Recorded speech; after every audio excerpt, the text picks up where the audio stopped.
रामकृष्ण हरी मित्रांनो, आज आपण संत नामदेव महाराजांच्या आत्मचरित्रपर प्रकरणातील एक सुंदर असा दृष्टांतातून महाराजांनी प्रतिपादित केलेला अभंगाचा छोटासा चिंतन पाहूया, थोडासा विचार पाहूया.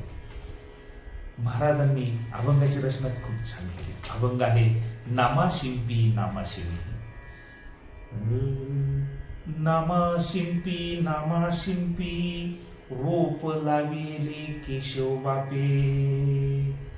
एक उगवली आरडी दरडी, एक उगवली आरडी दरडी, एक वाळूनी झाली कोरडी.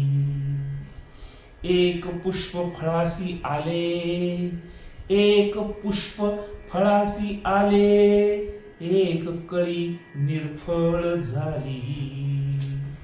नामा उगवला केशवद्वारी, न माये आत बाहेरी. एक उगवली आरडी दरडी, एक वाळूनी झाली कोरडी. प्रस्तुत अभंगामध्ये विश्वसंत नामदेव महाराज सुंदर उदाहरण अर्थात दृष्टांत देऊन सांगतात की प्रत्येक माणसाचं जीवन हे वेगळं असतं. याच्यासाठी त्यांनी दृष्टांत दिला आणि ते सांगतायत की काही रोप, काही वृक्ष जमिनीवर, खडकाळ जमिनीवर सुद्धा आपलं जीवन फुलवतात, अर्थात पुष्प, अर्थात ते वृक्ष फुलले जातात. तर काही सुपीक जमिनीत सुद्धा पाण्याअभावी जळून जातात. तसं माणसाचं आयुष्य आहे.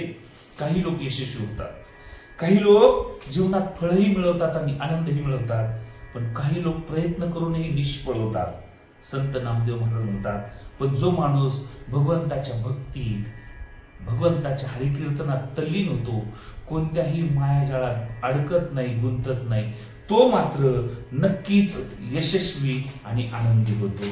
रामकृष्ण हरी. जर तुम्हाला व्हिडिओ अभंग आवडला असेल तर लाईक करा, शेअर करा, कमेंट करा आणि चॅनलला सबस्क्राईब करायला मात्र विसरू नका. रामकृष्ण हरी.